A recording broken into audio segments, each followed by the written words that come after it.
Hello everyone, myself Dr. S.K. Mishra. I am in charge in the Department of Forensic Medicine and Toxicology at Nehru Homeopathic Medical College and Hospital, New Delhi. I would like to share this educational video regarding different forensic incidences. This video is prepared by my students. They worked very hard and created a short film even in this COVID scenario. They shooted this video from their home in their environment, so it was very difficult to shoot this video and mix them accordingly, but they did it very well. And please see this video and bless them accordingly. Thank you very much.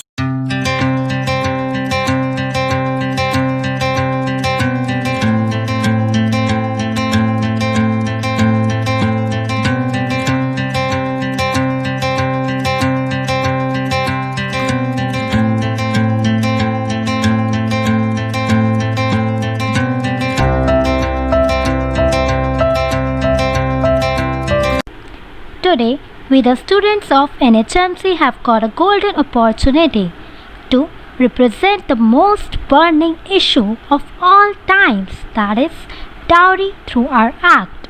Dowry took 1.4 lives per 100,000 women in India every year. We hope to spread awareness in our society about increasing cases of crime against women and light the candle of hope in the heart of sufferers. So, let's begin. The following skit depicts the life of a young married woman who is harassed and eventually killed because of the unending greed of her in-laws. We have a total of 7 characters and 2 narrators for this skit. Preeti Chaudhary is playing the role of the victim and Sonali as the husband. The role of the mother-in-law is enacted by Kritika Bhaghel and that of the father-in-law by Deepa Nagre. Gunjan Jha will be the forensic expert, Kritika Bhaghel will be the investigating officer, and Harshita is going to be the judge. Afia Zubair is playing the role of the daughter-in-law. Lastly, we have 2 narrators, I, Sara Kutub, and Suchi.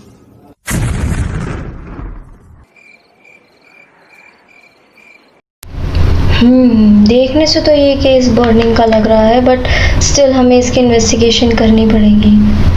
It seems to be suspicious. Doctors, आप जितनी भी formalities हैं आप इसकी पूरी कीजिए and हमें postmortem reports दीजिए. फर्दर हम इन्वेस्टिगेशन करते हैं उस बेसिस पे. इस हादसे के दौरान आप सभी लोग कहाँ थे, इस बात की मुझे पूरी जानकारी चाहिए. प्लीज़ हमारे साथ इन्वेस्टिगेशन में कोऑपरेट कीजिएगा. जो मैं सवाल पूछूं उसका सीधा सीधा मुझे जवाब दीजिएगा. जब ये हादसा हुआ सर, मैं चाय पी रहा था और अचानक से सिलेंडर फटने की आवाज आ गई. सर, जब ये सब हुआ तब तो मैं थी ही नहीं, बाहर शॉपिंग पर गई हुई थी. साहब, मुझे नहीं पता ये कैसे हो गया साहब. मैं तो सार गई. What we witness today has its roots so deep and spread it so far, cultivated with the blood of innocent wives, mothers, daughters, and many more. It feels almost impossible to protect society from such stereotype mentality. Now let's see what happens next. चाय नाश्ते का इंतजाम कर, कुछ खाने पीने के लिए ला. थोड़ी तो सेवा करा कर, पूरे दिन खड़ी रहती है सर पे हमारे.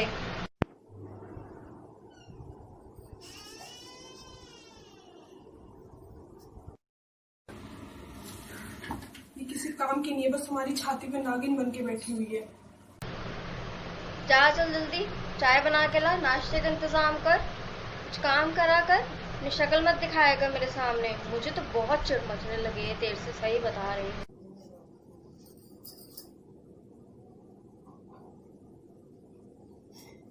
तू है ही इसी लायक, तेरे साथ सही हुआ.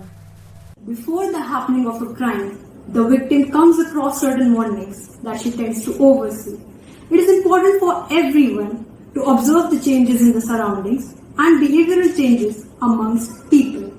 In cases of violence that happen within households, the victim and the witness may be aware of the assault that would take place, but they tend to oversee it and do not address the wrongdoings. Thus, unconsciously, they become a part of it. Let's see what fate has in store for the victim.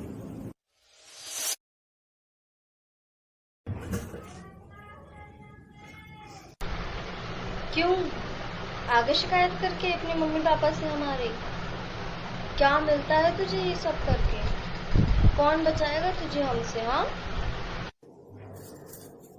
Please मुझे छोड़ दीजिए, मुझे मत मारिए। Here, Prema, the victim, took the right step with all her will, which many women fail to do. Let's see if her courage pays off or not.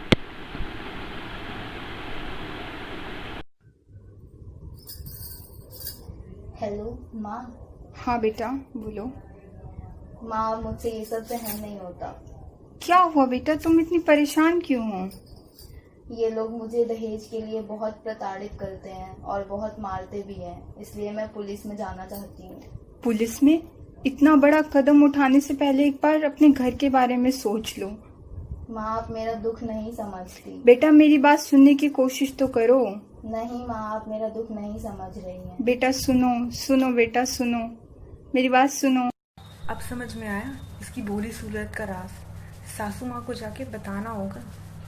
The Indian society has normalized malpractices, almost making it acceptable. Instead of seeking justice for their daughters, parents expect of them to adjust and compromise irrespective of the harassment. Let's have a look at how this mentality affects the victim in the play. तुमने मुझे पहले क्यों नहीं बताया ये सब हुआ है तुम्हारे साथ? आपने कभी कोशिश ही नहीं की मेरा हाल जानने की। आगे बेटा तू, बेटा समझा इसको, कुछ तो ध्यान रखे हमारे परिवार की इज्जत का। शिकायत करके आई है बाहर, तू समझा इसको, थोड़ा काबू में रखा करना। ना रहेगा बांस ना बजेगी बांसुरी, इसको जिंदा ही नहीं छोड़ेंगे, मार देंगे इसको। आप सब चुप हो जाइए, इस बारे में कल बात करते हैं। सासू माँ आपने जो मंगाया था मैं वो ले आई। अब आगे का काम आपका, जब तक मैं चाय बना के ले आती हूँ। हाँ बहू इस बार सही कह रही है, इस बार काम तो बन ही जाएगा। इसे तो मारना ही पड़ेगा। अब तू अच्छे से करना ये काम, ध्यान से, कोई सबूत ना रह जाए। इसको खत्म करो ना।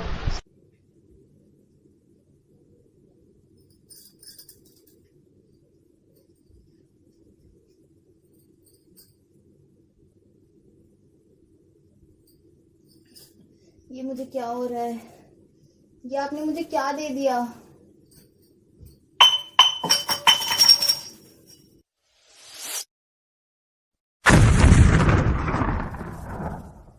Despite education and laws, people allow such atrocities to happen.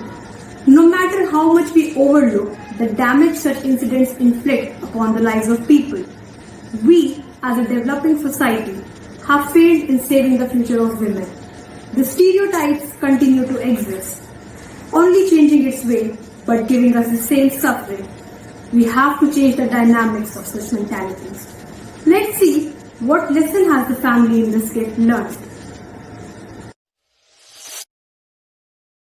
Ma'am postmortem की रिपोर्ट्स रेडी हैं और रिपोर्ट्स के अकॉर्डिंग जैसा कि ये दिखाया जा रहा है कि ये एक एक्सीडेंटल बर्न का केस है। मरने की वजह एक्सीडेंटल बर्न नहीं बल्कि साइनाइड पॉइजनिंग है। देखिए अगर ये बर्न का केस होता तो हमें लंग्स में सूट पार्टिकल्स मिलने चाहिए थे जो कि नहीं मिले हैं, और there is no cherry red colour present in the mucous membrane which is the definite sign of burn which is not present in this case. और आपको जान के आश्चर्य होगा कि हमें स्टमक और other mucous membrane pink colour के मिले हैं जो कि इम्पेडेड ऑक्सीजनेशन ऑफ टिश्यू के कारण होता है, क्योंकि यहाँ हीमोग्लोबिन के बजाय साइनोमेट हीमोग्लोबिन की फॉर्मेशन हुई है।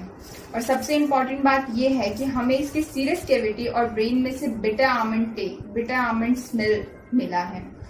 तो साइनोमेट हीमोग्लोबिन और बिटर आमंड स्मेल हमें ये बताता है कि मरने की वजह साइनाइड पॉइजनिंग है, मतलब इसे जहर देकर मारा गया है। अगर ये बर्न का केस होता तो there should be the presence of albuminous fluid and chloride in the hollow viscera instead of air, which is not present. एक निर्दोष की हत्या करने के और दहेज लेने के जुर्म में आपको गिरफ्तार किया जाता है। चलिए, आपकी सज़ा आपको कोर्ट में सुनाई जाएगी। चलिए जल्दी चलिए। अरे साहब, मुझे माफ़ कर दो साहब, मुझे माफ़ कर दो, मुझसे गलती हो गई साहब, दोबारा नहीं करूँगी साहब, साहब please. Here, the role of police is admirable, and only such police officers are responsible for maintaining the faith of general public in respectable law of our country. So, let's see what happens further. सभी सबूतों व गवाहों को मद्देनजर रखते हुए ये अदालत आरोपी पति राकेश कुमार को आईपीसी सेक्शन 498A दहेज मांगने, 328 जहर देने व 304B के तहत दहेज हत्या के आरोप में दोषी मानते हुए 10 वर्ष की कैद व 30,000 रुपये जुर्माना भरने की सजा सुनाती है। वही आरोपी सास सुशीला देवी व ससुर राम अवतार सिंह को आईपीसी सेक्शन 498A, 328, 304B के तहत अपनी बहू को प्रताड़ित करने, जहर देने व दहेज हत्या जैसे जघन्य अपराध में दोषी मानते हुए 7 वर्ष की कैद व 10,000 रुपये जुर्माना भरने की सजा सुनाती है। आरोपी प्रेमा को अपनी देवरानी की हत्या का षड्यंत्र रचने व हत्या में साथ देने के तहत आईपीसी सेक्शन 120B 34 के तहत 4 साल की सजा व 5,000 जुर्माना भरने का आदेश देती है। The court is adjourn. It's really sad that these taboos are eating the pillars of humanity. We, the future of our country, are the only hope to protect the mankind from such prevailing monsters who turn humans against each other, which further leads to many devastating results. It is our very own duty to ignite the spark of enlightenment in the hearts of all and burn the roots of this evil mentality.